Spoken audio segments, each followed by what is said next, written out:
Hello, ladies and gentlemen, boys and girls, children of all ages. It's the one and only Charlie Brown, and I'm just gonna do this quick video real quick because this I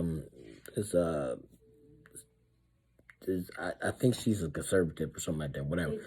But she has a show like on YouTube, whatever. I think she has a podcast too, and it's called like unapologetic or something like that.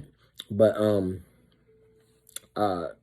you know how some people say things that you agree with, and because I listen to both sides of the political, divide, and sometimes she said some things in the past, and I'm like, oh, okay, I agree. And sometimes she said some things, and I was like, oh, okay, she was wrong on, but she is so wrong on this current thing, where it's just like maybe you should just stay in your own lane. Like if you don't understand like comics, don't talk about comics. If you don't understand comic book movies, don't talk about comic book movies. If you don't understand movies, don't try to criticize the movie. Just move on. Move on.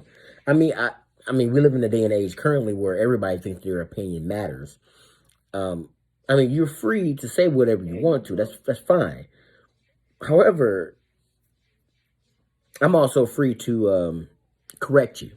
And let's just see what you said. 5 things that I learned watching Wakanda Forever this weekend. Number 1, white people are all colonizers and all they want to do is steal people's land and resources. It's hilarious that they've taken this liberty considering the whole series would not exist if not for Stan Lee and Jack Kirby, 2 white men. Number 4. Okay, first let's address her number 5. All white people are colonizers and want to steal people's lands. Okay, well, currently right now, there's a situation going on between Russia and I don't know, I think it's like Ukraine or something like that. Ukraine, yep. Thank you, son. My 9-year-old just chimed in and said, yeah, it was Ukraine. So even he knows, and he's up on political facts, and he just said Ukraine's the best. But even he knows that there's currently a situation going on with that, where I don't know, they're trying to steal land, resources. They're trying to make them come back and join them again. They're trying to force them to do something that they don't want to do. Okay, so we know, given history, that yes, white people have colonized in different areas and stuff. We know this, okay? And they brought that up in the movie. They talked about that in the movie because, as you can see, with the Namor character, what he went through, okay? Now, then she even brought up the people who created, Mr. Kirby and Mr. Lee. Now, here's the thing. Maybe you never read a comic before. Okay, maybe you never read a Black Panther comic before. That stuff is in the comics. As a matter of fact, when Stan Lee came up with the whole thing with X-Men, you don't see the comparison between Malcolm X and Martin Luther King and with the character Magneto and Charles Xavier. You don't see the comparison between those characters and the understanding of what they went through and stuff like that. They took things that happened in real life and they brought it into the comics. That's how they wrote. That's what makes Stan Lee so amazing. And you're saying that he would be upset. No, Stan Lee actually said, and I quote, that he wants people to come up with different interpretations for the characters. He said that. So because you didn't read it and you didn't hear it, yes, he said that. You can check out his autobiography. It's in there. You can check out many interviews, and he talks about stuff like that. Hell, there's a lot of movies Marvel movies that came out in like the early 2000s or in the late 90s that he liked and a lot of people didn't enjoy, and that he thought great.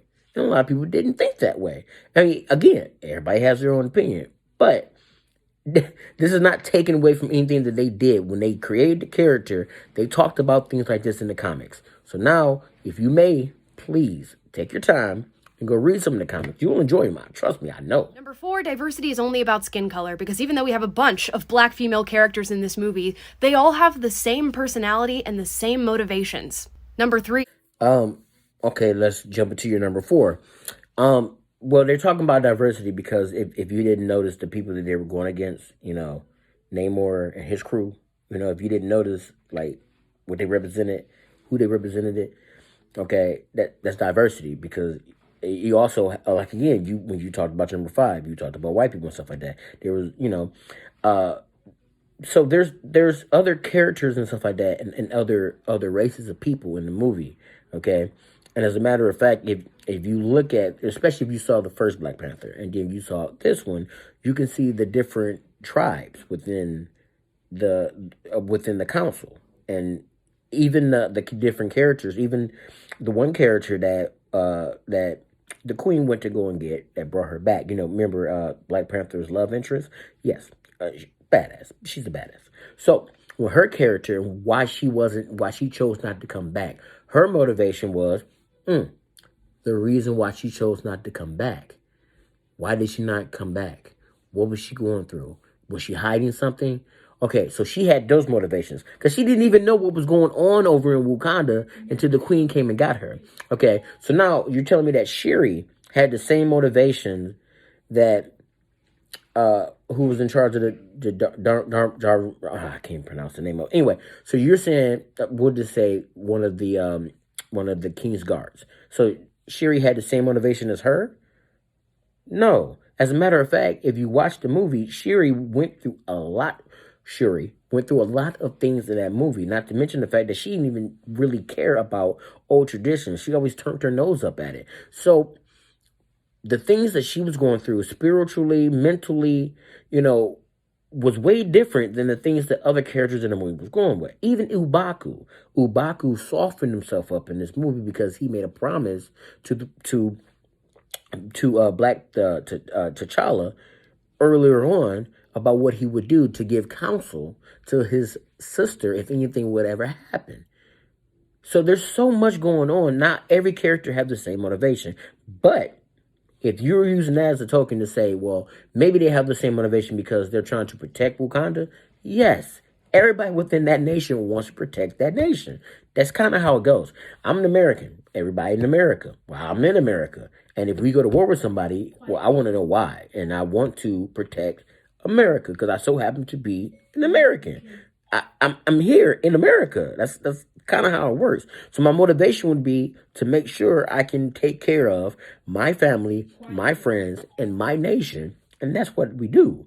So I don't understand why you even brought that up. Like, and then they all those characters were going through something. Like, for example, we read Williams, okay, Ironheart.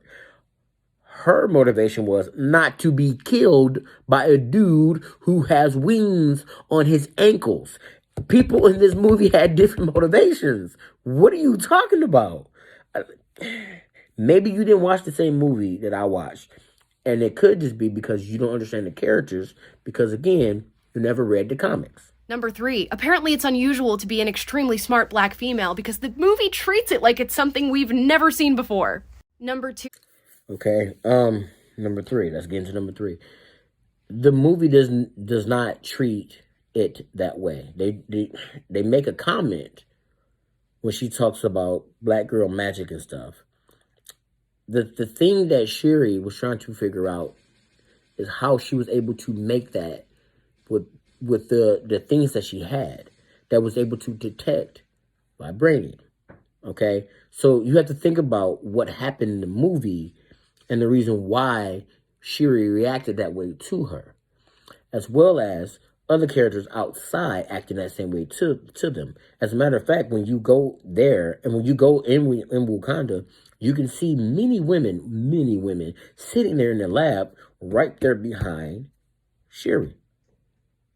So I'm not sure exactly where in the movie they gave you that impression.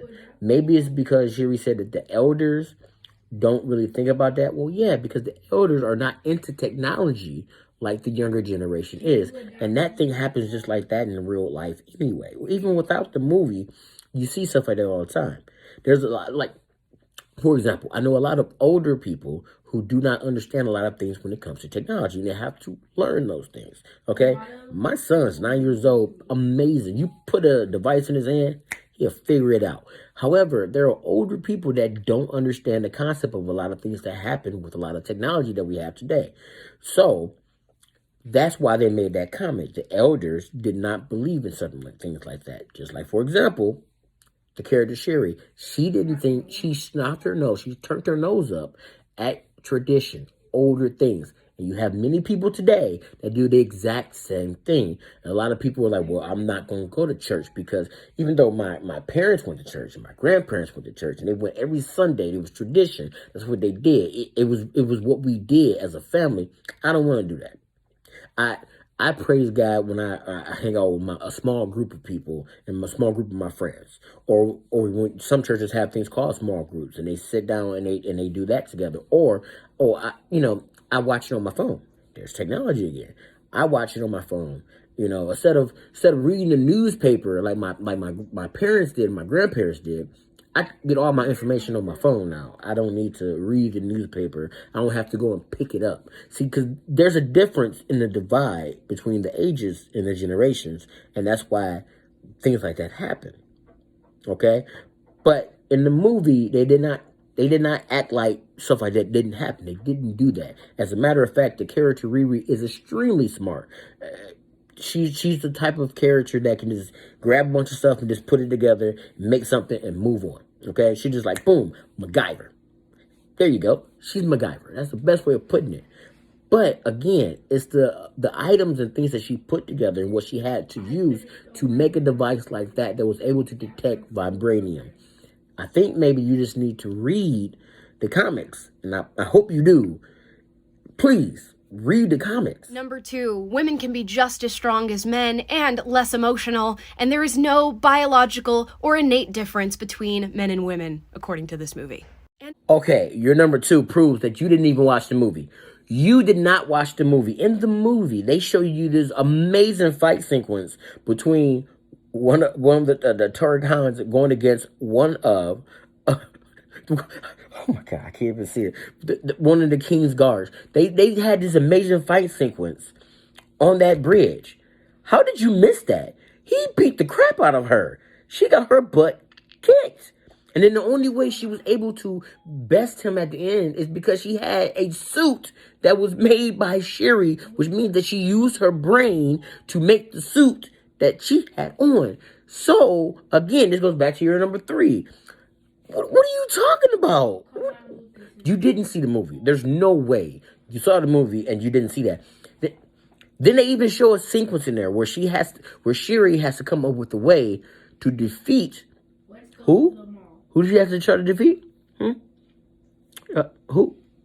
Namor. Okay, so she had to try to defeat him. She sat there and she used her brain to come up with a way to try to defeat him. She didn't beat him with bronze. No, she beat him and she bested him with what?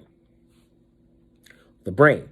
She knew she was smaller than him. Even though she got the ability of the Black Panther, she still wasn't as strong as he was. She wasn't, okay? Now, if Black Panther, the male Black Panther, went against him, probably could have bested him. Yes. However, she couldn't have. She had to use her brain. She had to use her knowledge. They had to sit there and put all this stuff into play. All this stuff had to go into play. Okay, they had to get him. They had to bring him out of the water. They had to make the sound waves to get them out of the water. Then when he was in the air, they had to reinforce their ships to make sure he couldn't cut through them. She had to cut his power, one of his abilities, so he couldn't fly. She had to suck all the water. I'm just doing spoilers now. There's no way that you saw this movie. There can't be. Either that or is something wrong with your brain cells. Read the comics, please. And at number 1, we have the fact that it's okay to criticize America and call Americans xenophobic and nationalistic and say that they're insular. But when a African nation is xenophobic, insular, and nationalistic, it's okay. And there's your number 1. Nobody said it was okay, but I guarantee you, even in reality, in the real world, there are people in different nations that do the exact same thing. We do that here in America as well. You couldn't have watched the movie at all. You couldn't have, okay? You couldn't have read the comics. Matter of fact, you can't even be on this planet. You're telling me that there's no one in other nations that think the exact same way. You're telling me there's no one in our nation that think the exact same way. Ha! You're wrong. So why'd you even do this? I think you just did this. Yeah, I see what you did. see what you did. I see what you did. You knew by putting this up that I was going to see this. You did. You got me. You good. I got to give it to you. Five. You managed to get me to comment on what you did there, your little snippet there, your little 5 thing there you did, because clearly you don't understand the characters, you don't understand saying the nation they're from, you don't understand the motivations, you don't understand what they went through, you don't understand the emotional effect of the characters, you don't understand why the characters were created, you don't understand nothing. You don't understand none of that. You want me to keep going? I can keep going. Okay. You probably never read the comic book before, so you don't understand the actual character Black Panther. You don't understand what Shuri went through when she became the Black Panther in the comics, and when she basically became like one with the earth. You don't understand that at all because you never read the comics. I'm almost sure of it. Okay. I mean, you can prove me wrong at any time. Put up a little snippet and prove me wrong. Okay, so you probably don't understand T'Challa character. You probably don't understand that there's different multiverses. You probably don't understand what was going on when the beautiful Elaine. I call her Elaine because she was in science fiction. She was Elaine. Anyway, when she pops up and then she did the things that she did. And when she arrested her own ex-husband. Oh, there's so many spoilers in this right now. If you haven't seen the movie, I am so sorry. I am so sorry. However, I don't think you understand none of that stuff, do you? You don't understand what was going on. You don't understand the plot point of why she was there. Nope.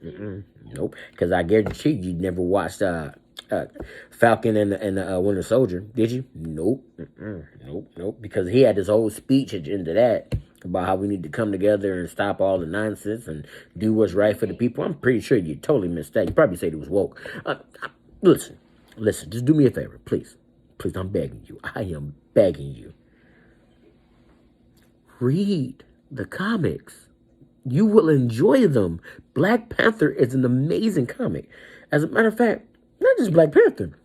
Go read Ant-Man. Ant-Man's one of my favorites. Go read Ant-Man. Ant-Man's one of my favorites. I really love Ant-Man. Oh my God, let me stop. Okay. Oh, what about Daredevil? You ever read Daredevil? Don't even stop with Marvel. Go to DC. Read some stuff with Dick Grayson. You know, with the original Robin who became Nightwing. You got to read some of his stuff. His stuff is really, really good. I'm not that big a Batman fan, but he does have some really good stories. I mean, you just have to peel through them. As a matter of fact, if you watch this video, please watch this. And I'm gonna send you some stuff. You know, I'm gonna send you some comics and stuff for you to read. I gotta make sure we become friends so I can see you. So, oh my God, you are gonna love this. You're gonna be at the Comic-Con. Matter of fact, you wanna dress up? You wanna dress up? I'm dressed up. You dress up. You can dress up. You dress up.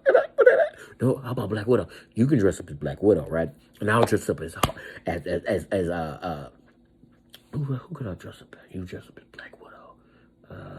Hawkeye. Oh, I love Hawkeye. I can dress up as Hawkeye. Oh my God. Oh, we gonna have some good times because you need to read this stuff. But I know you set me up though. You set me up. You good. I mean, I see you. Yeah, you're good. You had me worried there for a bit. But I'm gonna see you in the comics. We gotta link up. I'm gonna send you some digital ones so you can read up on them or whatever. Let me know where you at. I'll fly to your city. Then we can go out. We can go ahead and find some Comic-Cons, and then we can link up. Because I'm telling you, you coming into the world. You coming into the good world. Forget that political crap. No, come into this world here. As a matter of fact, anime. You watch anime? Oh, man. I got to make sure we link up. If you can pick up what I'm putting down around the town, Charlie Brown.